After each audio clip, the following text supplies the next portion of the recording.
یہ تربیت فرمائی کہ اپنی خیرات میں، اپنے صدقات میں، اپنی سخاوت میں بڑھ چڑھ کر اپنے آپ کو پیش کرنا چاہیے۔ جو اس ماہ مبارک کے آنے سے پہلے اپنی تیاریاں مکمل کر لیتے ہیں، اپنے آپ کی مصروفیات کو ترک کر کے اس کو بخوبی پا لیتے ہیں، تو رسول اکرم نور مجسم رحمت دو عالم صلی اللہ علیہ وبارک وسلم سرکار نے فرمایا وہ کائنات میں خوبصورت انسان کہلواتا ہے، اور وہی انسان سچا اور پکا مومن بنتا ہے، اور وہی انسان متقی کہلواتا ہے، اور وہی انسان گھاٹے کے سودے سے بچ کر نفع کی تجارت کی طرف راغب ہو جاتا ہے۔ میرے آقا مولا صلی اللہ علیہ وسلم سرکار نے جب یہ فرمایا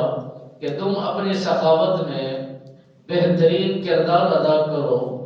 صحابہ کرام نے عرض کیا رسول اللہ صلی اللہ علیہ وسلم جو مالی طور پر کمزور ہوں تو وہ کیا کر سکتے ہیں؟ میرے آقا مولا صلی اللہ علیہ وسلم سرکار نے فرمایا اگر ایک گھونٹ پانی کا پلا دے، یا ایک کھجور بھی کھلا دے، یا ایک گھونٹ دودھ کا پلا دے، تو اس سے کوئی فرق نہیں پڑتا۔ اس انسان کے رزق کے اندر، وسعت کے اندر، مال کے اندر اور رزق حلال کے اندر اتنا برکت ڈال دی جاتی ہے کہ وہ انسان تصور ہی نہیں کر سکتا